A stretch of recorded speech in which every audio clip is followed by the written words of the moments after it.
दोस्तों, कुछ कहानियाँ शोर से शुरू नहीं होती। वे एक खामोश रात, एक अनजान चेहरा और एक गलत फैसले से जन्म लेती हैं। ये कहानी जो आज आप सुनने जा रहे हैं, उसी रात से शुरू होती है जब एक अस्पताल के बेड पर पड़ा एक लावारिस इंसान सिर्फ एक मरीज नहीं था, बल्कि आने वाले तूफान की पहली आहट था।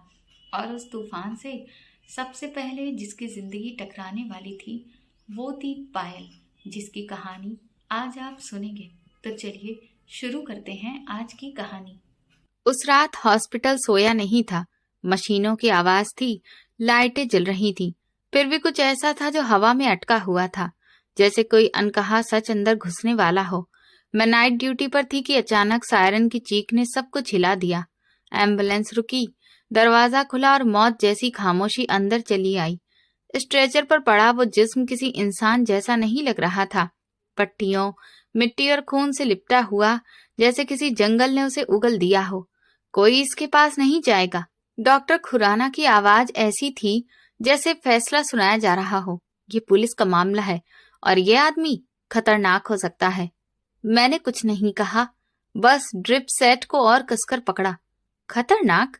मुझे सिर्फ वो खून दिख रहा था जो हर सेकंड जमीन पर गिर रहा था। अगर ये इलाज नहीं हुआ, मेरी आवाज शांत थी लेकिन पीछे हटने वाली नहीं, तो ये केस नहीं बचेगा। वार्ड में खड़े लोग एक दूसरे का चेहरा देखने लगे। किसी ने कदम आगे नहीं बढ़ाया। ये लावारिस नहीं लगता, डॉक्टर ने चश्मा ठीक करते हुए कहा। शक्ल सूरत बता रही है कि किसी गलत दुनिया से आया है। मैंने स्ट्रेचर की तरफ देखा। सफेद पट्टियां अब सफेद नहीं थीं, खून ने अपना रंग छोड़ दिया था। मैं नर्स हूं, मैंने एक कदम आगे बढ़ाते हुए कहा। जज नहीं। अगले ही पल मेरी उंगलियां उसकी कलाई पर थीं। ठंडा, इतना ठंडा कि रूह तक सिहर जाए। एक पल को लगा देर हो चुकी है, लेकिन फिर मेरी उंगलियों के नीचे एक बेहद हल्की सी हरकत हुई। उसकी नब्ज कमजोर थी लेकिन जिंदा। वो जिंदा था। उस एक धड़कन ने मेरे अंदर कुछ तोड़ दिया। मुझे नहीं पता था कि जिस हाथ को छूने से आज सब डर रहे हैं, वही हाथ कल मेरी पूरी दुनिया हिला देगा। उस रात मैं सिर्फ ड्यूटी पर नहीं थी, मैं किस्मत के ठीक सामने खड़ी थी। और बेड नंबर 4 पर पड़ा वो अनजान इंसान मरीज नहीं था, वो एक रहस्य था। और उस रहस्य को सबसे पहले मैंने महसूस किया था। मेरा नाम पायल है। जिंदगी की किताब के पन्ने पलटूं तो अतीत किसी पुरानी ब्लैक एंड व्हाइट फिल्म की तरह चलता है। हम 2 भाई बहन थे, मैं बड़ी और भाई छोटा, प्रखर। हमारी माँ ने हमें माँ और बाप दोनों बनकर पाला था। हमारे पापा हमारे बचपन में ही इस दुनिया को छोड़कर चले गए थे। माँ ने कभी भी हमें अनाथ होने का एहसास नहीं होने दिया। वो खुद एक सरकारी अस्पताल में आया की नौकरी करती थी। घर के हालात बहुत ही मुश्किल थे, लेकिन माँ के सपने कम नहीं थे। पायल, मेरी बेटी, तुम्हें खूब पढ़ना है। तुम्हें मेरी तरह लोगों के निशान बने हुए फर्श को साफ नहीं करना है, बल्कि तुम्हें लोगों के जख्मों को साफ करना है, मसीहा बनना है। माँ अक्सर रात को मेरे बालों में तेल लगाते हुए कहती थी। उनके हाथों में वो खुरदरापन था जो मेहनत करने वाली औरतों का जेवर होता है। हाँ मम्मी, मैं नर्स बनूंगी, आप बिल्कुल भी फिक्र मत करना। और प्रखर, वो क्या बनेगा? मैंने मासूमियत से पूछा। माँ का चेहरा धुंधला पड़ जाता। प्रखर के लिए तो भगवान पर ही मैंने सब कुछ छोड़ रखा है। उसका उठना बैठना जिन लड़कों के साथ है, मुझे डर लगता है। और माँ का डर सच साबित हुआ। प्रखर आवारागर्दी और बुरी संगत का शिकार हो गया। 12वीं में 2 बार फेल होने के बाद उसने पढ़ाई छोड़ दी। वो सारा दिन गली के नुक्कड़ पर खड़ा रहता या जुआ खेलता। दूसरी तरफ मैंने अपना सारा ध्यान पढ़ाई पर लगा दिया। नर्सिंग की डिग्री पूरी की तो माँ की आंखों में खुशी के आंसू थे। वो खुशी शायद उनकी जिंदगी की आखिरी बड़ी खुशी थी। इसी दौरान मेरे लिए रिश्ता भी आया। लड़का अच्छी नौकरी करता था, उसका परिवार भी छोटा था। माँ ने सोचा कि बेटी के प्रति फर्ज निभा दें तो वो सुकून से मर पाएंगी। फिर मेरी शादी कर दी गई। मैं दुल्हन बनकर नए घर पहुंची। सोचा था कि दुख की घड़ी अब खत्म हो गई है, लेकिन मुझे क्या पता था कि अभी तो मेरे लिए नई मुश्किलें खड़ी होने वाली हैं। शादी के शुरुआती 2 साल ठीक रहे, लेकिन जैसे जैसे वक्त गुजरता गया, सास और नंद का व्यवहार बदलने लगा। वजह थी मेरी गोद का खाली होना। बहू, तुम्हारी शादी को 3 साल होने जा रहे हैं। कम से कम अब तो कोई खुशखबरी सुना दो, या फिर बांझपन तुम्हारी किस्मत ही बन चुका है। मेरी सास अक्सर सुबह नाश्ते की टेबल पर मुझे ताना मारती थी। मेरा निवाला गले में ही अटक जाता। डॉक्टर कह रहे हैं कि सब ठीक है, बस भगवान की मर्जी है। मैं सफाई देने की कोशिश करती। भगवान की मर्जी है या ये तुम्हारे खुद के कर्म हैं? मेरे बेटे का वंश आगे कैसे बढ़ेगा? मेरे पति सतेंद्र शुरू में चुप रहते थे, लेकिन फिर उनकी बातों में भी तीखापन दिखने लगा। वो रात को देर से घर आते और मुझसे बात करना भी पसंद नहीं करते। 5वां साल शुरू हुआ तो एक दिन सतेंद्र मेरे सामने कागज लेकर आ गए। ये क्या है? मेरे हाथ कांप रहे थे। मैं दूसरी शादी कर रहा हूं पायल, क्योंकि मुझे अपना बच्चा चाहिए और तुम वो मुझे नहीं दे सकती। मैं अपना नाम मिटते हुए नहीं देख सकता। सतेंद्र का अंदाज इतना ठंडा था जैसे वो कोई बहुत ही मामूली बात कह रहे हो। सतेंद्र, इसमें मेरी क्या गलती है? हम इलाज तो करवा रहे हैं ना? मैं उनके पैरों में बैठ गई। गलती किस्मत की है। मैं तुम्हें तलाक दे रहा हूं। आज ही अपना सामान उठाओ और अपनी माँ के घर चली जाओ। तलाक का शब्द मेरे वजूद पर हथौड़े की तरह लगा। मुझे उसी रात घर से निकाल दिया गया। मैं अपना वो छोटा सा सामान लेकर माँ की दहलीज पर वापस आ गई। माँ मुझे देखकर रो पड़ी, लेकिन मैं नहीं रोई। मेरे आंसू सूख चुके थे। मैंने तभी फैसला कर लिया था कि अब मुझे जज्बातों से नहीं, सिर्फ अपने अधिकार के साथ जीना है। माँ के घर के हालात पहले से ही खराब थे। प्रखर की शादी हो चुकी थी। भाभी का व्यवहार माँ के साथ हद से ज्यादा बेइज्जती भरा था। मेरे आने से जैसे बारूद को चिंगारी मिल गई। लो जी, अब ये तालाकशुदा ननद भी हमारे सिर पर आकर बैठ गई। पहले ही महंगाई ने कमर तोड़ रखी है, अब एक और खाने वाला मुंह आ गया है। भाभी ने मुझे देखते ही प्रखर के कान भरना शुरू कर दिए। प्रखर, जो कभी मेरा छोटा भाई था, पूरी तरह से बदल चुका था। शादी के 2 महीने बाद ही उसने माँ से अलग होने का फैसला कर लिया। देखो दीदी, मेरा अपना खुद का परिवार है। मैं माँ का और तुम्हारा खर्चा नहीं उठा सकता। तुम दोनों अपना इंतजाम खुद कर लो। प्रखर ने बेरहमी से फैसला सुनाया और अपनी पत्नी को लेकर ऊपर वाले पोर्शन में शिफ्ट हो गया। वो माँ को खर्चा देना तो दूर की बात, शक्ल भी नहीं देखना चाहता था। माँ बूढ़ी हो चुकी थी और उनकी हड्डियों में अब दम नहीं था कि वो दोबारा नौकरी कर सकें। घर का किराया, दवाइयों का खर्च और रोटी, ये सब मेरे कंधों पर था। मैंने अपने आंसू पोंछे और उठकर खड़ी हो गई।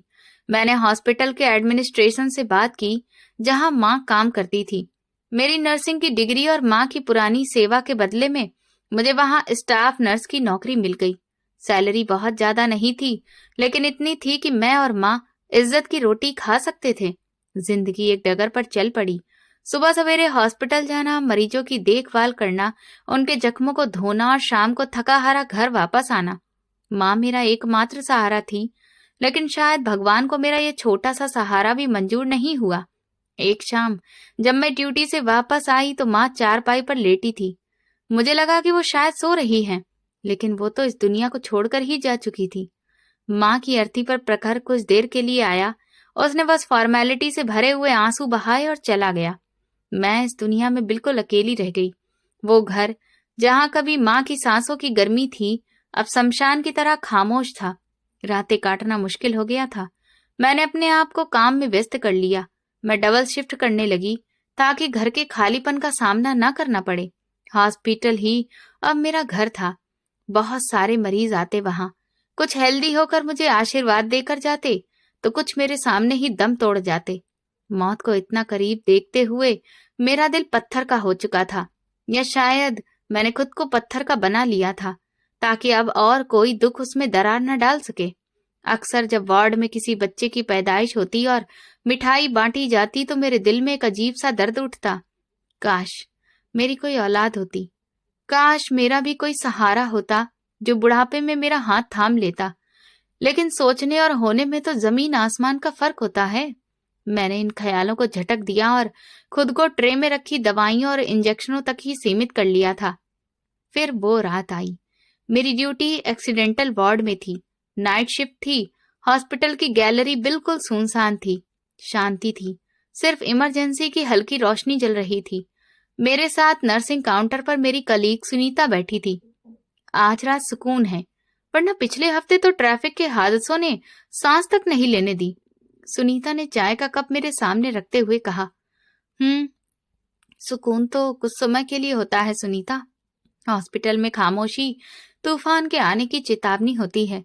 मैंने फाइल पर दस्तखत करते हुए जवाब दिया। अभी मेरी बात पूरी हुई ही थी कि बाहर से एम्बुलेंस के सायरन की आवाज गूंजी। आवाज करीब आती गई और फिर इमरजेंसी गेट पर रुक गई। उसके तुरंत बाद स्ट्रेचर के पहियों की गड़गड़ाहट और वार्ड बॉय की तेज आवाज सुनाई दी। डॉक्टर को बुलाओ जल्दी। मैं और सुनीता अपनी कुर्सियों से उठकर खड़े हो गए। सामने से जो स्ट्रेचर लाया जा रहा था उस पर मौजूद मरीज को देखकर वार्ड में मौजूद बाकी मरीजों के भी रोंगटे खड़े हो गए। उसका पूरा चेहरा पट्टियों से ढका हुआ था। सिर्फ आंखों और मुंह की जगह मामूली सी जगह से छोड़ी गई थी। शरीर पर जगह जगह बहुत सारा खून जमा था। कपड़े फटे हुए थे, जैसे उसे किसी धमाके से निकाला गया हो या फिर किसी ने बेदर्दी से उसे अपने जुल्म का निशाना बनाया हो। ये कौन है? सुनीता ने घबराए हुए अंदाज में पूछा। लावारिस है, वार्ड इंचार्ज ने काउंटर पर फाइल फेंकते हुए कहा। पुलिस वाले इसे हाईवे के पास झाड़ियों से उठाकर लाए हैं। कोई भी आइडेंटिटी कार्ड नहीं है, कोई भी मोबाइल नहीं है। इसकी जेबें खाली हैं। रिपोर्ट के मुताबिक इसे बहुत बुरे तरीके से मारा गया है। मैंने फाइल उठाई। नाम के खाने में अनआइडेंटिफाइड लिखा हुआ था। डॉक्टर खुराना ने उसका शुरुआती चेकअप किया और सिर हिला दिया। इसके बचने के चांस बहुत कम हैं। इन्फेक्शन पूरे शरीर में फैल चुका है। चेहरा तो शायद पहचान के काबिल भी नहीं रहा।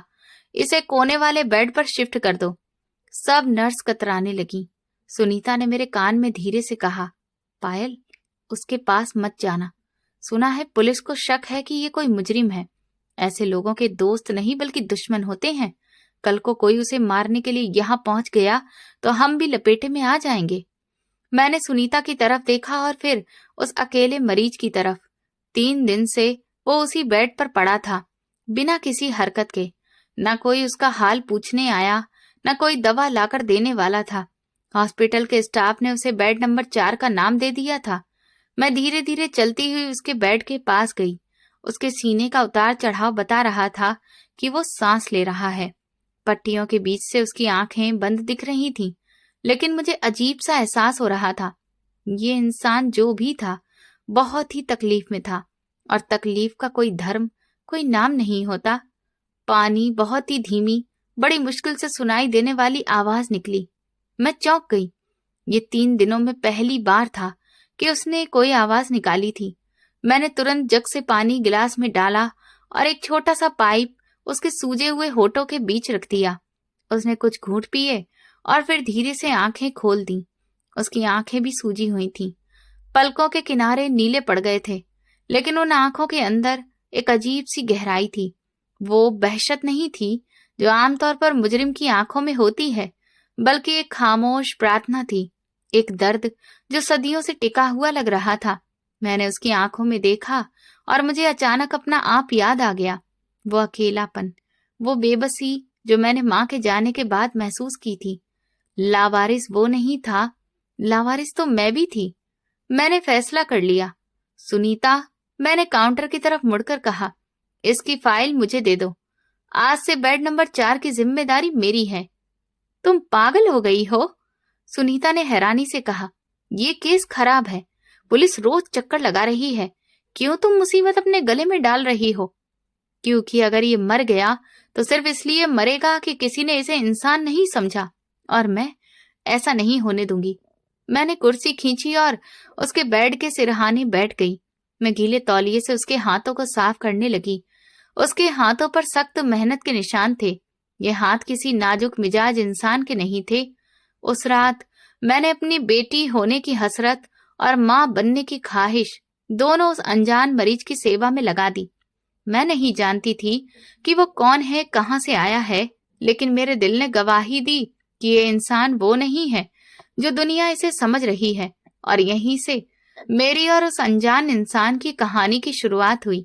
एक ऐसी कहानी जिसका अंजाम मेरे सपनों में भी दूर दूर तक नहीं था, और जिसकी गूंज पूरे शहर को सुनाई देने वाली थी। हॉस्पिटल की घड़ी टिक टिक कर रही थी, और ये आवाज रात के सन्नाटे में मेरे कानों में हथौड़े की तरह लग रही थी। बेड नंबर 4 पर लेटे उस अनजान इंसान को यहाँ आए हुए 3 दिन हो चुके थे। उन 3 दिनों में दुनिया वही थी, बाहर का शोर वही था, लेकिन मेरी दुनिया जैसे उसी एक बेड के आसपास सिमट कर रह गई थी। पायल, तुम फिर से वही जा रही हो? सुनीता ने मुझे दवाइयों की ट्रे ले जाते हुए टोका। उसके अंदाज में बेजारी साफ दिखाई दे रही थी। इसका वक्त हो गया है सुनीता।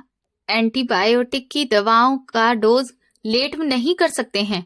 इन्फेक्शन तो पहले ही बहुत ज्यादा है। मैंने ट्रे को मजबूती से पकड़ते हुए उसे जवाब दिया। तुम्हें समझ में नहीं आता? डॉक्टर खुराना कह रहे थे कि पुलिस वाले बार बार पूछ रहे हैं कि ये होश में कब आएगा। उन्हें शक है कि ये कोई आतंकवादी है या फिर कोई बड़ा मुजरिम भी हो सकता है। अगर ऐसा हुआ तो हम सब फंस जाएंगे। सुनीता ने अपनी कुर्सी पर पहलू बदलते हुए मुझे डराने की कोशिश की, लेकिन मैं रुकी नहीं। बस इतना कहा, जब तक ये होश में नहीं आता, ये सिर्फ एक मरीज है और मैं एक नर्स हूं। मैं बेड नंबर 4 के पास पहुंची। उसके चेहरे की पट्टियां वैसी ही थीं। खून के धब्बे कुछ हल्के पड़ गए थे क्योंकि मैंने सुबह ही ड्रेसिंग बदल दी थी। उसकी फाइल कवर पर वही एक शब्द लिखा था, लावारिस। ये शब्द पढ़कर मुझे हर बार अपने सीने में एक चुभन सी महसूस होती। क्या इंसान की पहचान सिर्फ उसके रिश्तेदारों और नाम से ही होती है? क्या दर्द का कोई और रिश्ता नहीं होता? मैंने स्टूल खींचकर उसके पास रखा और धीरे से उसके बाजू से कपड़ा हटाया ताकि इंजेक्शन लगा सकूं। उसका शरीर आग की तरह तप रहा था। मैं घबरा गई। थर्मामीटर चेक किया तो बुखार 104 पर था। हे भगवान, इतना तेज बुखार! मेरे मुंह से अचानक निकल पड़ा। मैंने तुरंत ठंडे पानी की पट्टियां मंगवाई और उसके माथे पर रखने लगी। वार्ड में सन्नाटा था। सिर्फ मेरे हाथों से पानी निचोड़ने की आवाज आ रही थी। बाकी नर्सें उस मरीज के करीब आने से भी डर रही थीं। उनका व्यवहार ऐसा था जैसे उस बेड पर कोई इंसान नहीं बल्कि कोई भूत लेटा हो। मैं नहीं जानती थी कि सब ऐसा क्यों कर रहे थे। शायद उसके हुलिये की वजह से या फिर पुलिस के डर से, लेकिन मुझे उसकी खामोश मौजूदगी में अपना कोई बहुत पुराना दुख दिखाई देता था। मैंने पट्टी उसके माथे पर रखी तो उसके शरीर में एक हल्की सी कपकपी हुई। शायद ठंडक का एहसास था या मेरी मौजूदगी का। मैंने इरादा कर लिया था कि कोई उसकी देखभाल करे या ना करे, लेकिन मैं पीछे नहीं हटूंगी। मैं उसकी देखभाल ऐसे ही करूंगी जैसे अपनी औलाद की करती, अगर मेरी कोई औलाद होती। मेरे दिल में एक ख्याल आया, ये भी तो किसी का बेटा है। न जाने उसकी माँ उसकी जुदाई में कितना तड़प रही होगी। क्या वो जिंदा भी होगी या शायद वो भी मेरी तरह किसी दरवाजे पर टकटकी बांधे बैठी होंगी कि अभी मेरा बेटा आएगा। ये सोचकर मेरी आंखें नम हो गईं।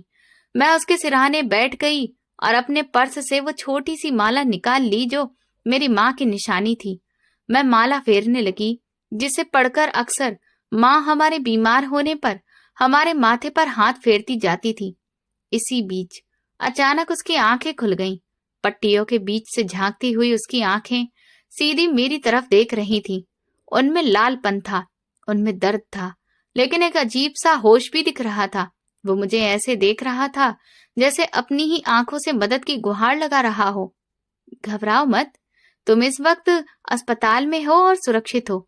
मैंने उसे तसल्ली देने के लिए प्यार से कहा और उसके हाथ पर अपना हाथ रख दिया। वो बोल नहीं सकता था क्योंकि उसके जबड़े और मुंह पर बहुत ज्यादा चोट लगी थी और पट्टियां भी बंधी थीं, लेकिन उसकी आंखों में एक तूफान था। वो कुछ कहना चाहता था, शायद धन्यवाद कहना चाहता था या शायद अपनी पहचान मांग रहा था। मैंने उसके सूखे होठों पर रुई की मदद से पानी के कुछ कतरे टपकाए। उसने बड़ी मुश्किल से वो पानी पिया। उसकी आंखों के किनारे हल्के हल्के गीले हो गए। मैंने टिश्यू की मदद से उसके आंसू साफ किए। मैं यही हूं, जब तुम ठीक नहीं हो जाते हो मैं कहीं नहीं जा रही हूं, मैंने उसे भरोसा दिलाया। इस पल मुझे महसूस हुआ कि उन पट्टियों से लिपटे चेहरे के हाव भाव में शायद हल्का सा बदलाव आया है। उसकी आंखों के आसपास पड़ी हुई चमड़ी हल्की सी ढीली पड़ी।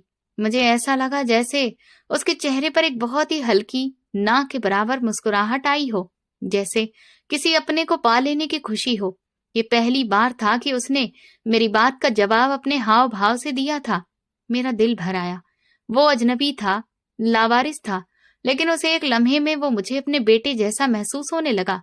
वो बेटा जिसके लिए मैंने सालों प्रार्थना की थी और जिसकी चाहत में मेरा घर उजड़ गया। रात का पिछला पहर शुरू हो चुका था। डॉक्टर खुराना राउंड पर आए। उन्होंने दूर से ही चार्ट देखा और आगे बढ़ने लगे। डॉक्टर साहब, 1 मिनट, मैंने उन्हें रोका। इसका बुखार अब कुछ कम है और इसने आंखें भी खोली थीं। मुझे लगता है कि ये होश में आ रहा है। डॉक्टर खुराना रुके। उन्होंने चश्मे के ऊपर से मुझे देखा। पायल, ज्यादा इमोशनल होने की जरूरत नहीं है। ये केस पुलिस का है। जितनी जल्दी ये अपने पैरों पर खड़ा होकर यहाँ से दफा हो जाए, उतना ही अस्पताल के लिए अच्छा होगा। पुलिस इंस्पेक्टर खन्ना कल सुबह फिर से आएंगे पूछताछ करने के लिए। पूछताछ? अभी तो ये ठीक से बोल भी नहीं सकता। आप लोग इसे मुजरिम क्यों समझ रहे हैं? हो सकता है ये कोई मजबूर इंसान हो। मेरे अंदाज में विरोध था। बेसहारा और मजबूर लोग इस तरह की हालत में हाईवे के किनारे झाड़ियों में पड़े नहीं मिलते।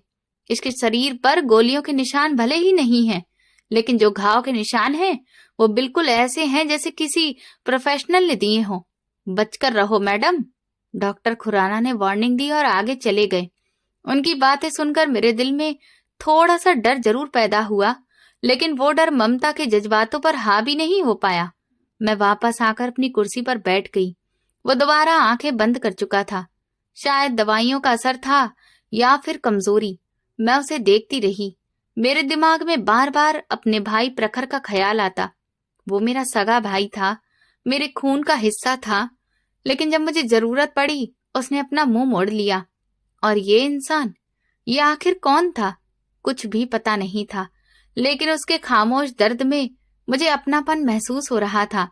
खून के रिश्ते अगर इतने ही सच्चे होते तो आज मैं यहाँ अकेली नहीं होती। अगली सुबह जब मेरी शिफ्ट खत्म हुई तो मैं घर जाने के लिए उठी। घर जाने से पहले मैं उसके पास गई। मैं जा रही हूँ, शाम को वापस आऊंगी, तब तक तुम अपना ख्याल रखना। मैं आदत के मुताबिक ये बात कह गई, हालांकि मैं जानती थी कि वो अपना ख्याल रखने के काबिल नहीं है। जब मैं घर पहुंची तो अजीब सी बेचैनी होने लगी। घर का अकेलापन मुझे काटने लगा। मैंने जल्दी जल्दी घर के काम निपटाए, थोड़ा सा आराम किया, लेकिन नींद मेरी आंखों से कोसों दूर थी। मेरा सारा ध्यान हॉस्पिटल के उस बेड नंबर 4 पर ही अटका हुआ था। क्या किसी ने उसे वक्त पर दवा दी होगी? क्या किसी ने उसका डायपर चेंज किया होगा? ये ख्याल मुझे अंदर ही अंदर बहुत परेशान कर रहे थे। शाम होने से पहले ही मैं दोबारा हॉस्पिटल पहुंच गई। मैं वार्ड में दाखिल हुई तो देखा कि इंस्पेक्टर खन्ना उसके पास खड़े थे। उनके साथ 2 कांस्टेबल भी थे। होश आया इसे? इंस्पेक्टर ने ड्यूटी पर मौजूद दूसरी नर्स से कड़क अंदाज में पूछा। नहीं सर, अभी तक ये वैसा ही है, नर्स ने डरते हुए जवाब दिया। ड्रामा कर रहा है, इंस्पेक्टर ने नफरत से कहा और बेड की रेलिंग पर जोर से हाथ मारा। अबे ओ, उठ, हमें पता है कि तुम सुन सकते हो। बताओ, कौन हो तुम और किस गैंग के लिए काम करते हो? आवाज की गूंज से मरीज का शरीर एकदम से सिकुड़ने लगा। मैं भागते हुए वहां पहुंची। खबरदार, आप इसे इस तरह से डरा नहीं सकते। मैं तुरंत ही इंस्पेक्टर और बेड के बीच दीवार बनकर खड़ी हो गई। आप कौन हैं? इंस्पेक्टर ने मुझे घूर कर पूछा। मैं इसकी नर्स हूँ। ये एक मरीज पहले है और मुलजिम बाद में। इसकी हालत देखी है आपने? अगर इसे कुछ हो गया तो इसके जिम्मेदार आप होंगे। मैंने बिना डरे उनकी आंखों में आंखें डालकर कहा। इंस्पेक्टर कुछ लम्हों के लिए मुझे घूरता रहा, फिर टेढ़ी हंसी हंसने लगा। बड़ी हमदर्दी जाग रही है सिस्टर। कहीं आपका इससे कोई रिश्ता तो नहीं है? इंसानियत का रिश्ता है जो शायद आप लोगों में खत्म हो गया है। मेरा जवाब 2 टूक था। इंस्पेक्टर ने गुस्से से अपनी टोपी ठीक की। ठीक है, डॉक्टर से कहो कि इसे जल्दी से होश में लेकर आए। हमारे पास फालतू का वक्त नहीं है इस लाश की पहरेदारी करने के लिए। ये कहकर वो पैर पटकते हुए वहां से चले गए। मैंने तुरंत मरीज की तरफ देखा। उसकी आंखें खुली हुई थीं और वो मुझे ही देख रहा था। इस बार उसकी नजरों में डर नहीं था, बल्कि एक हमदर्दी का भाव था, जैसे वो कह रहा हो कि आज तक उसके लिए कोई इस तरह नहीं लड़ा। मैंने उसका तकिया ठीक किया और हल्के से उसके सिर पर हाथ फेरा।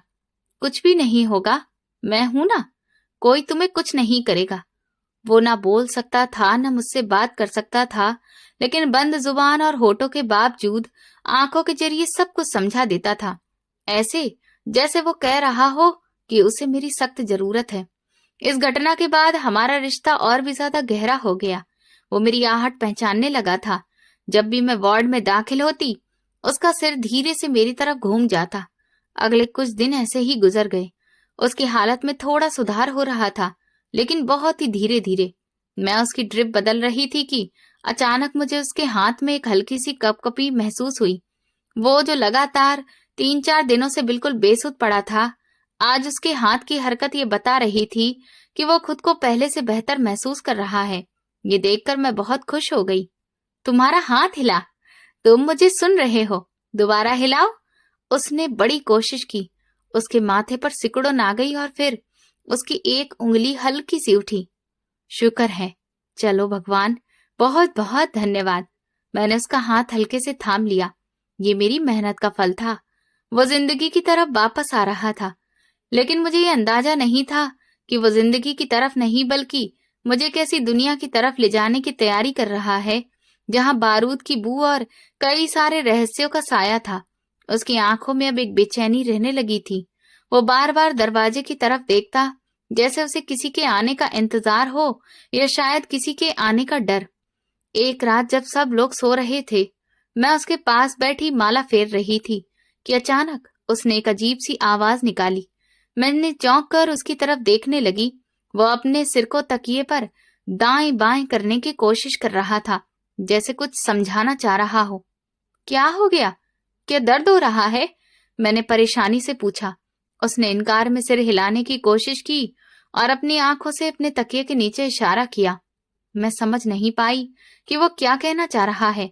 मैंने उसका सिर ठीक करने के लिए हाथ बढ़ाया तो उसने आंखें बंद करके जोर से सिकोड़ ली, जैसे कि मुझे रोक रहा हो। फिर उसने दोबारा आंखें खोली और अपनी नजरें अपने बाएं हाथ की तरफ टिका दी, जो चादर के नीचे था। मैंने चादर हटाई। उसका हाथ पेट पर रखा हुआ था और मुट्ठी बंद थी। क्या है तुम्हारे हाथ में? मैंने नरमी से उसकी मुट्ठी खोलने की कोशिश की। उसकी पकड़ थोड़ी कमजोर थी, लेकिन फिर भी उसने पकड़ बनाए रखने की कोशिश की। वो शायद मुझे अभी वो चीज दिखाने के लिए तैयार नहीं था, या शायद उसे डर था कि कोई देख लेगा। मैंने इधर उधर देखा। वार्ड खाली था। कोई भी नहीं है यहाँ, सिर्फ मैं हूँ। मेरी बात सुनकर उसकी पकड़ थोड़ी ढीली पड़ी, लेकिन उसने मुट्ठी खोली नहीं, बस मेरी तरफ देखता रहा। उसकी आंखों में एक सवाल था, जैसे वो आखिरी बार तसल्ली करना चाहता हो कि क्या मैं वाकई भरोसा करने के काबिल हूँ? क्या मैं वो बोझ उठा सकती हूँ जो वो मेरे कंधों पर डालने वाला था? मैंने उसकी आंखों में झांकते हुए कहा, तुम मुझ पर भरोसा कर सकते हो। मैंने तुम्हें अपनी औलाद की तरह माना है। माँ कभी अपने बेटे का भेद नहीं खोलती। माँ का शब्द सुनते ही उसकी आंखों से एक आंसू टपका और पट्टियों में समा गया। ये इस बात का इशारा था कि उसने मुझे माँ मान लिया है। ये वो पल था जब मुझे एहसास हुआ कि ये कोई साधारण मरीज नहीं है। उसके पास कुछ है, कोई ऐसी चीज, कोई ऐसी बात जो उसकी जान से भी ज्यादा कीमती है, और अब वो अमानत मेरे हवाले होने वाली थी। लेकिन मैं ये नहीं जानती थी कि वो अमानत अपने साथ क्या तूफान लाने वाली है। रात गहरी हो चुकी थी। बाहर कुत्तों के भौंकने की आवाजें आ रही थीं। मुझे क्या पता था कि अगली सुबह जब सूरज निकलेगा तो मेरी जिंदगी हमेशा के लिए बदल चुकी होगी। हॉस्पिटल की लंबी और वीरान गैलरी में मेरे कदमों की आवाज गूंज रही थी। ये रात का पिछला पहर था और वार्ड में मौत जैसा सन्नाटा पसरा था, लेकिन मेरे अंदर एक तूफान उठ रहा था। पिछले कुछ दिनों में मेरी जिंदगी का ठिकाना सिर्फ बेड नंबर 4 बन चुका था। वो बेनाम मरीज जिसका नाम तक मुझे नहीं पता था, अब मेरे लिए किसी भी खून के रिश्ते से भी ज्यादा जरूरी हो गया था। मैं दवाइयों की ट्रे हाथ में पकड़े वार्ड में दाखिल हुई। मेरी नजर सीधी कोने वाले बेड पर गई। वो जाग रहा था। उसकी आंखें छत को घूर रही थीं, लेकिन जैसे ही मैं अंदर दाखिल हुई, उसने तुरंत मेरी तरफ देखा। उन आंखों में अब वो डर नहीं था जो पहले दिन था, बल्कि अब उनमें एक अजीब सी चमक और इंतजार था। मैं उसके पास गई। आज कैसा महसूस कर रहे हो? मैंने प्यार से पूछा और ट्रे एक साइड टेबल पर रख दी। वो बोल नहीं सकता था, लेकिन उसने पलकों को झपकाकर मुझे जवाब दिया। उसके शरीर की सूजन अब काफी हद तक कम हो चुकी थी। डॉक्टर खुराना का कहना था कि उसका बच जाना किसी चमत्कार से कम नहीं है, लेकिन मेरे दिल का मानना था कि ये चमत्कार प्रार्थना और ममता के उस रिश्ते का नतीजा है जो अनजाने में हम दोनों के बीच बन गया था। मैंने उसकी पट्टियां चेक की। जख्म भर रहे थे लेकिन अभी भी बहुत गहरे थे। मैंने उसका बाजू पकड़ा तो मुझे एहसास हुआ कि उसका शरीर अकड़ा हुआ है। उसकी नब्ज रोज की अपेक्षा काफी तेज चल रही थी। क्या बात है, तुम परेशान लग रहे हो? मैंने उसके माथे पर धीरे से हाथ रखा। बुखार तो नहीं था लेकिन पसीने की बूंदें दिख रही थीं। उसने अपनी आंखों से दरवाजे की तरफ इशारा किया। मैंने मुड़कर देखा, वहां कोई भी नहीं था। शीशे के दरवाजे के पार हॉस्पिटल का चौकीदार टहल रहा था। कोई भी नहीं है वहां, तुम शायद गलत समझ रहे हो, तुम्हें वहम हो रहा है। मैंने उसे तसल्ली देने की कोशिश की लेकिन वो सुकून में नहीं आया। उसने दोबारा अपनी आंखों से इशारा किया, इस बार ज्यादा तेजी के साथ। ऐसा लग रहा था जैसे वो मुझे किसी खतरे से आगाह करने की कोशिश कर रहा हो। मुझे अचानक दोपहर का वो वाकया याद आ गया जिसने मेरे दिल में उलझन से भरे हुए सवाल खड़े कर दिए थे। जब मैं दोपहर के वक्त ड्यूटी पर आई थी तो रिसेप्शन पर एक अजनबी इंसान मौजूद था। उसने काले रंग की शर्ट पहन रखी थी और उसका हुलिया शरीफ शहर वालों के जैसा नहीं था। वो वार्ड बॉय से किसी जख्मी लावारिस मरीज के बारे में पूछ रहा था। मैं वहीं पास में खड़ी फाइलों को ठीक से देख रही थी। भाई साहब, यहाँ पर बहुत सारे लावारिस आते हैं, लेकिन आप किसकी बात कर रहे हैं? वार्ड बॉय ने लापरवाही से जवाब दिया था। अरे वही जो कुछ हफ्तों पहले हाईवे के पास से मिला है। उसका चेहरा बिगड़ा हुआ है। उस अजनबी की आवाज में एक ऐसा ठंडापन था जिसने मुझे चौंका दिया। मैंने तुरंत बीच में पड़ते हुए कहा, आप कौन हैं और इस सब के बारे में क्यों पूछ रहे हैं? वो अजनबी मेरी तरफ घूम गया। उसकी आंखों में एक अजीब सी खोज दिख रही थी। मैं उसका रिश्तेदार हूं। हमें पता चला है कि वो यहाँ पर है। अच्छा, अगर आप रिश्तेदार हैं तो अभी तक आप कहाँ थे? मैंने थोड़ा सख्ती से पूछा। पुलिस इसकी जांच पड़ताल कर रही है। आपको पहले इंस्पेक्टर खन्ना से मिलना होगा। उनकी इजाजत के बिना कोई भी उस मरीज से नहीं मिल सकता। पुलिस का नाम सुनते ही उसके चेहरे के हाव भाव बदल गए। एक पल के लिए मुझे उसकी आंखों में डर नहीं बल्कि एक खतरनाक चमक दिखाई दी। हम पुलिस से भी मिल लेंगे, बस ये बता दो कि वो जिंदा है या मर गया है। उसने दांत पीसते हुए पूछा। मुझे नहीं पता, आप यहाँ से जा सकते हैं। मैंने झूठ बोला और तेजी से वार्ड की तरफ बढ़ गई। मैं मुड़कर नहीं देखे लेकिन मुझे अपनी कमर पर उसकी नजरों की तपिश महसूस हो रही थी। अब रात के उस पहर मरीज की बेचैनी देखकर मुझे भरोसा हो गया था कि वो अजनबी कोई रिश्तेदार नहीं था और ये मरीज भी जानता था कि उसका पीछा किया जा रहा है। मैं कुर्सी खींचकर उसके बिल्कुल पास में बैठ गई। सुनो, मुझे नहीं पता कि तुम कौन हो और किस मुसीबत में फंसे हुए हो, लेकिन मैं तुम्हें यहाँ पर कुछ भी नहीं होने दूंगी। मैंने वार्ड के बाहर गार्ड से कह दिया है कि मेरी इजाजत के बिना किसी को भी अंदर आने ना दे। मेरी बात सुनकर उसकी आंखों में नमी तैरने लगी। उसने अपना हाथ, जो अब थोड़ा बहुत हरकत करने लगा था, धीरे धीरे सरकाया और मेरे हाथ पर रख दिया। उसका हाथ ठंडा था लेकिन उसकी पकड़ में मजबूती थी। ये एक बेटे का अपनी मां पर भरोसे का इजहार था। डरो मत, मैंने उसके हाथ को थपथपाया। इसी दौरान डॉक्टर खुराना राउंड पर आ गए। वो आजकल काफी परेशान नजर आ रहे थे। उन्होंने चार्ट देखा और फिर मेरी तरफ घूमे। पायल, पुलिस का दबाव तो बढ़ता ही जा रहा है। इंस्पेक्टर खन्ना कह रहे हैं कि अगर ये 2 दिन में बोलने के काबिल नहीं हुआ तो इसे यहाँ से जेल वार्ड में शिफ्ट कर देंगे। वहां इसका इलाज मुमकिन नहीं होगा, वो वहां मर जाएगा। डॉक्टर साहब, आप उन्हें समझाने की कोशिश क्यों नहीं करते? ये अभी सफर करने के काबिल नहीं है। मैंने प्रार्थना करते हुए कहा। मैं बहुत कोशिश कर चुका हूं पायल, लेकिन मामला तो कुछ और ही लग रहा है। इंस्पेक्टर को ऊपर से ऑर्डर मिला है। ऐसा लग रहा है कि कोई बहुत ही पावरफुल इंसान है जो इस मरीज तक पहुंचना चाहता है या इसे गायब कर देना चाहता है। मैं तुम्हें एक राय दूंगा कि इस मामले से दूर रहो। तुम अपनी नौकरी खतरे में डाल रही हो। डॉक्टर खुराना ने समझाने वाले अंदाज में कहा। मेरी नौकरी उसकी जान से ज्यादा कीमती नहीं है, मैंने सख्त लहजे में कहा। डॉक्टर खुराना ने अफसोस में सिर हिलाया और वहां से चले गए। उनके जाने के बाद वार्ड में फिर से खामोशी पसर गई। मैं सोचने लगी कि आखिर ये है कौन कि पुलिस और वो अजनबी लोग इसके पीछे पड़े हुए हैं। क्या ये सच में कोई मुजरिम है? लेकिन मेरा दिल मानने को तैयार नहीं था। एक मुजरिम की आंखों में ऐसी मासूमियत और दर्द नहीं हो सकता। उसकी आंखों में जो इज्जत मैंने देखी थी, वो किसी गुनहगार की आंखों में नहीं हो सकती थी। रात के 3 बजे का वक्त था। मेरी आंखें बोझिल हो रही थी। मैं कुर्सी पर बैठे बैठे ही ऊँघने लगी। अचानक किसी चीज के गिरने की आवाज से मेरी आंख खुल गई। आवाज बेड नंबर 4 की तरफ से आई थी। मैं हड़बड़ाकर उठी। देखा तो उसके बेड के पास रखी साइड टेबल पर रखा हुआ पानी का जग नीचे गिरा हुआ था और स्टील का गिलास फर्श पर घूम रहा था। लेकिन जो चीज ज्यादा डराने वाली थी, वो एक साया था जो खिड़की के रास्ते बाहर कूद रहा था। कौन है? मैं चिल्लाई और खिड़की की तरफ भागी, लेकिन बाहर अंधेरा था। वो साया गायब हो चुका था। वार्ड की खिड़की दूसरी मंजिल पर थी, लेकिन उसके साथ ही एक पाइप लगा हुआ था। कोई इस पाइप के जरिए ही यहाँ पर आया था। मेरा दिल तेजी से धड़क रहा था। मैं तुरंत ही मरीज की तरफ पलटी। वो बुरी तरह से हाँफ रहा था। उसकी ऑक्सीजन मास्क हटी हुई थी और वो सांस लेने की कोशिश में तड़प रहा था। उसके गले पर लाल रंग के निशान थे, जैसे किसी ने उसका गला दबाने की कोशिश की हो। हे भगवान! मैंने तुरंत उसका मास्क ठीक किया और ऑक्सीजन का लेवल बढ़ा दिया। सांस लो, गहरी सांस लो। मैंने इमरजेंसी बेल बजाई। कुछ ही पलों में सिक्योरिटी गार्ड और ड्यूटी डॉक्टर भागते हुए आ गए। क्या हो गया है? डॉक्टर ने पूछा। कोई यहाँ आया था। कोई इसे मारने की कोशिश कर रहा था। इसने इसका गला दबाने की भी कोशिश की है, मैंने हाँफते हुए बोला। सिक्योरिटी गार्ड ने खिड़की चेक की। सिस्टर, खिड़की तो अंदर से बंद नहीं थी।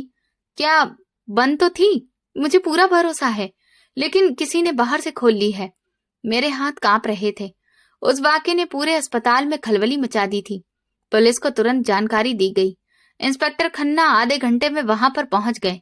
बजाय इसके कि वो हमलावर को ढूंढते, उन्होंने उल्टा हम लोगों पर ही सवालों की बौछार कर दी।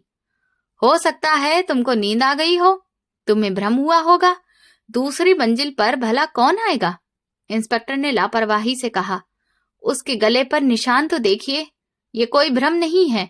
मैंने उसकी गर्दन की तरफ इशारा किया, जहां उंगलियों के निशान साफ दिख रहे थे।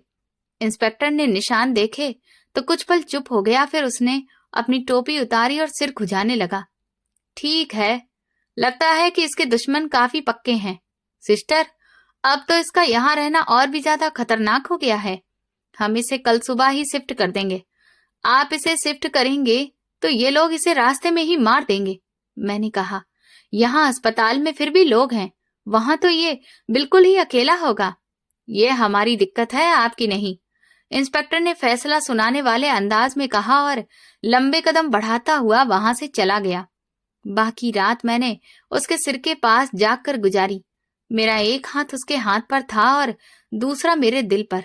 मुझे डर था कि अगर मैं अपनी आंखें जरा सी भी झपकाऊंगी तो शायद मौत उससे मुझे छीन लेगी। वो भी नहीं सोया। उसकी नजरें लगातार मेरे चेहरे पर जमी रहीं। इस वाक्य ने उसके अंदर का डर खत्म कर दिया था और उसकी जगह एक फैसले ने ले ली थी। सुबह की पहली किरण खिड़की से अंदर आई तो वार्ड में रोशनी फैल गई। रात का खौफनाक साया हट चुका था, लेकिन खतरा अभी भी सिर पर मंडरा रहा था। पुलिस वाले शिफ्टिंग के कागज तैयार करवा रहे थे। मेरे पास वक्त कम था। मैं उसका मुंह खोलने की कोशिश कर रही थी कि तभी उसने अचानक मेरा हाथ पकड़ लिया। उसकी गिरफ्त में रात से भी ज्यादा जान थी। उसने मुझे अपने पास आने का इशारा किया। मैं झुकी तो उसने मेरे कान के पास अपना मुंह लाने की कोशिश की, लेकिन पट्टियों की वजह से वो बोल नहीं पाया। फिर उसने मुझे एक ऐसी नजर से देखा जिसमें विदाई का संदेश नहीं था, बल्कि एक जिम्मेदारी सौंपने की बात थी। उसकी आंखों में वो राज था जो वो पिछले कई दिनों से छुपा रहा था। शायद उसे भरोसा हो गया था कि अब वक्त आ गया है। अगर आज वो यहाँ से शिफ्ट हो गया तो शायद वो राज हमेशा के लिए दफन हो जाएगा या फिर गलत हाथों में चला जाएगा। उसने मुझे इशारा किया कि मैं उसे उठाकर बिठा दूं। तुम लेटे रहो, डॉक्टर ने मना किया है, मैंने उससे कहा, लेकिन उसने जिद की। मैंने बड़ी मुश्किल से उसके पीछे तकिया रखा और उसे हल्की सी झुकी हुई पोजीशन में बिठा दिया। ये सब करने में उसे बहुत तकलीफ हुई। उसके मुंह से हल्की सी कराह भी निकली, लेकिन उसने हिम्मत नहीं हारी। बैठने के बाद उसने कुछ देर तक गहरी सांस ली। उसकी नजरें लगातार मेरे चेहरे को देख रही थी। वो शायद अंदाजा लगा रहा था कि क्या मैं वो बोझ उठा पाऊंगी जो वो मेरे नाजुक कंधों पर रखने वाला है। मैं उसे नजरअंदाज करते हुए जाने के लिए मुड़ी ही थी ताकि उसे आराम करने दूं, लेकिन जैसे ही कुर्सी से उठकर पीछे को मुड़ी, उसकी कमजोर हथेली ने मेरी कलाई को पकड़ लिया। उसकी गिरफ्त में कंपन था, लेकिन एक अजीब सी मजबूती भी थी। फिर उसने धीरे से तकिए के नीचे से एक ऐसी चीज निकाली जिसने मेरे हाथ पैर रोक दिए। मैं हैरान थी कि वो ये सब क्यों कर रहा है और ये चीज उसके पास कहाँ से आई। मेरी नजर उस अंगूठी पर पड़ी जो उसने मेरे हाथ पर रखी थी। ना उसमें हीरा था, ना कोई चमक। ये एक भारी सी काली धातु की अंगूठी थी जो दिखने में बहुत ही मामूली लग रही थी, लेकिन उसे छूते ही मुझे एक अजीब से बोझ का एहसास हुआ। मैंने ध्यान से देखा तो अंगूठी के अंदर एक अजीब सा निशान बना हुआ था और एक रहस्यमय सा नंबर भी था जिसे मैं समझ नहीं पा रही थी। ये कोई जेवर नहीं था, बल्कि शायद किसी धातु का टुकड़ा था जिसे अंगूठी की शक्ल दी गई थी। मैंने सवालिया नजरों से उसकी तरफ देखा। उसने अपनी सूनी हुई आंखों से इशारा किया, जैसे कह रहा हो कि ये तुम ले लो, अब वक्त आ गया है। उसकी नजरों में अमानत सौंपने का भाव था, जैसे वो अपना आखिरी पत्ता खेल रहा हो। वो जानता था कि बाहर उसकी जान के दुश्मन खड़े हैं और अब यही अंगूठी उसकी ढाल बन सकती है। मैं अंगूठी हाथ में लेकर बाहर आ गई। गैलरी में चलते हुए मैंने उस अंगूठी को फिर से देखा और खुद से कहा कि मुझे भला इसका क्या करना है। उसने ये मुझे क्यों दी है? क्या ये उसकी पत्नी की निशानी है या फिर उसके घर का कोई पता? फिर मेरे दिमाग में पुलिस का ख्याल आया जो कई दिनों से उसके बारे में छानबीन कर रही थी, लेकिन उसका कोई भी अता पता नहीं चल रहा था। इंस्पेक्टर खन्ना कल से बार बार कह रहे थे कि अगर पहचान नहीं हो पाई तो उसे शिफ्ट कर दिया जाएगा। शायद ये अंगूठी उसकी पहचान का कोई जरिया हो। मैंने अपने कदमों की रफ्तार बढ़ा दी। इंस्पेक्टर खन्ना हॉस्पिटल के वेटिंग एरिया में मौजूद थे और अपने साथियों के साथ चाय पी रहे थे। उनके चेहरे पर वही पुराने भाव थे। मुझे अपनी तरफ आता देखकर उन्होंने अपना कप मेज पर रखा। सब ठीक तो है सिस्टर? क्या वो मर गया? इंस्पेक्टर ने एकदम से पूछा। मैंने अपने गुस्से को दबाया और अपनी मुट्ठी खोल दी। नहीं इंस्पेक्टर साहब, वो जिंदा है। ये अंगूठी उसने मुझे पकड़ा दी है। शायद ये उसके घर का एड्रेस हो या कोई निशानी हो। आप लोग इतने दिनों से खोजबीन कर रहे हैं, शायद इससे आपको कोई मदद मिल जाए। मैं अंगूठी लेकर सीधे पुलिस के पास ही गई और उसे इंस्पेक्टर के हाथ में थमा दिया। लीजिए, ये उसी की अमानत है। इंस्पेक्टर ने लापरवाही से अंगूठी ली। पहले तो वो उसे एक मामूली छल्ला समझकर घुमाता रहा, लेकिन जैसे ही उसकी नजर अंगूठी के अंदरूनी हिस्से पर बने डिजाइन और उस नंबर पर पड़ी, वो वहीं जम गया। चाय का कप उसके दूसरे हाथ से छूटकर जमीन पर गिर गया और टूटने की आवाज पूरे हॉल में गूंज गई। इंस्पेक्टर का रंग सफेद पड़ गया था। उसने घबराई हुई नजरों से मुझे देखा और फिर अंगूठी को घूरने लगा। ये आपको कहाँ से मिली? उसकी आवाज में ऐसी घबराहट थी जो मैंने पहले कभी नहीं देखी थी। मैंने कहा, बताया तो है, इस मरीज ने ही मुझे दी है। मेरी बात सुनकर उसकी बेचैनी और बढ़ गई। इस शख्स ने आपको दी है? क्या आपको पूरा भरोसा है? पुलिस वाला बुरी तरह घबराया हुआ था।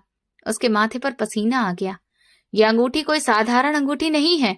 ये देश के सबसे बड़े खुफिया नेटवर्क की पहचान है। ये ईगल कोड है। क्या मतलब?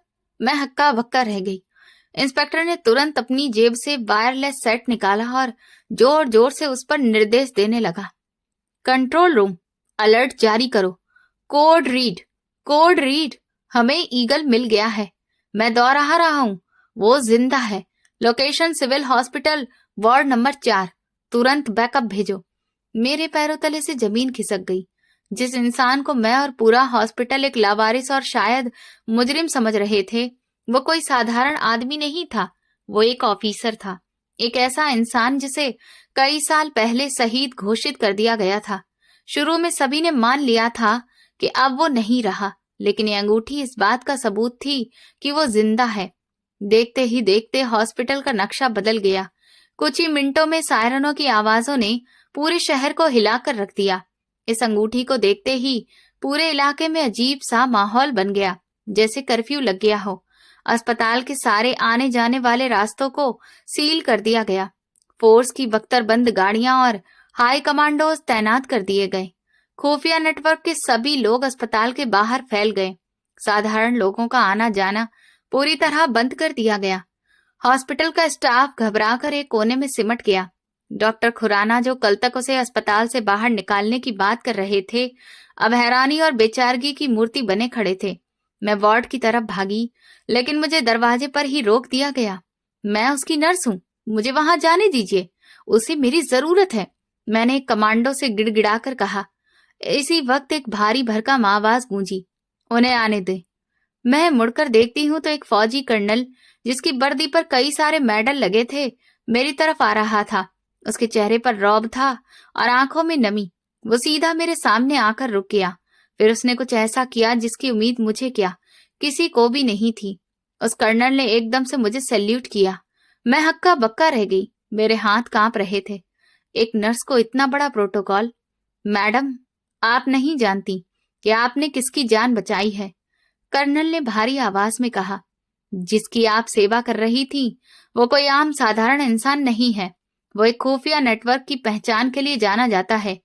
ये वो शेर है जिसे कई साल पहले शहीद घोषित कर दिया गया था। दुश्मनों ने उसे मारने की कोशिश की थी, उसे कैद में रखा गया, बहुत ही ज्यादा बुरा हाल किया गया ताकि वो अपने देश से जुड़े सभी खुफिया राज उगल दे। उसका चेहरा बर्बाद कर दिया गया ताकि वो अपनी पहचान खो दे। कर्नल की आवाज ये कहते हुए हल्की कांप रही थी, लेकिन ये अंगूठी इस इंसान के पास थी जो दूसरों की कैद में रहा और बहुत सारी यातनाएं झेली। वो अपनी पहचान नहीं बताना चाहता था क्योंकि दुश्मनों के कुछ आदमी यहाँ भी छिपकर मौजूद हैं।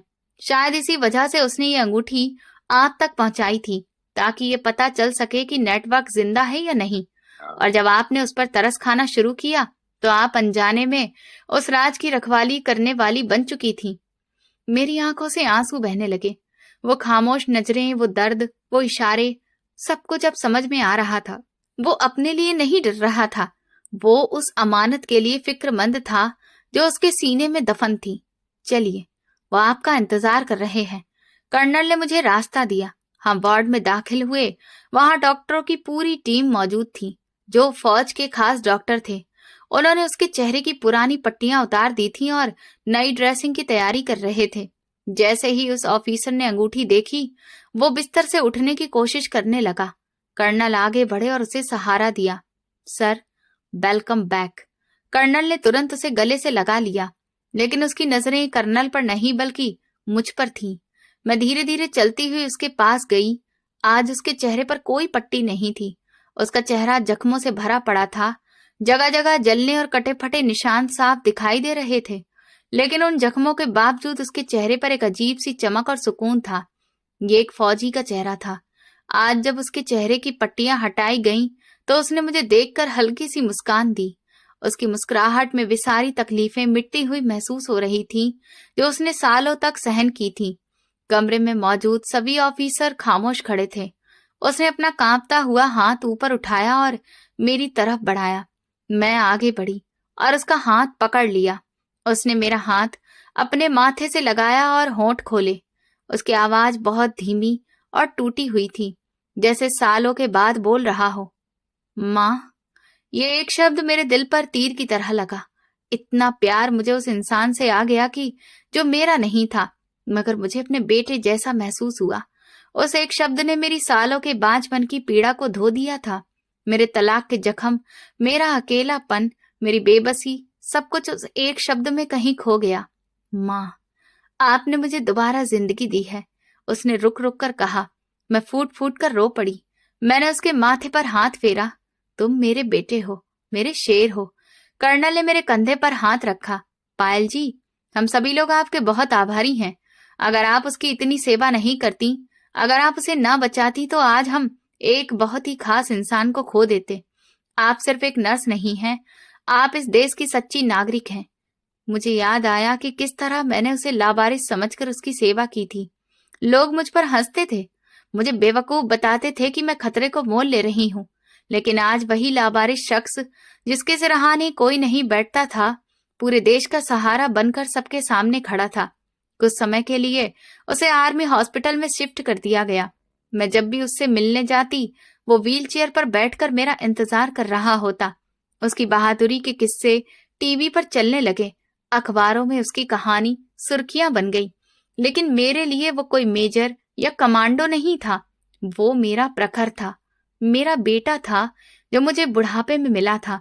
मेरे सगे भाई ने तो मुझे छोड़ दिया था, मेरे पति ने मुझे बांझ कहकर घर से निकाल दिया था, लेकिन भगवान ने मुझे एक ऐसा बेटा दिया जिस पर पूरे देश को गर्व था।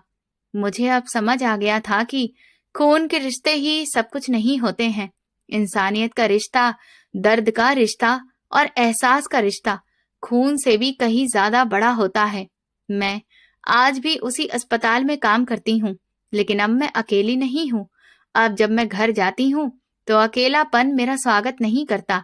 मेरा बेटा, मेरा रखवाला अब हर रोज अपनी वर्दी में मुझे लेने आता है, और जब वो मुझे माँ कहकर पुकारता है तो मुझे लगता है कि पूरी दुनिया की खुशियां मेरी झोली में भर गई हैं।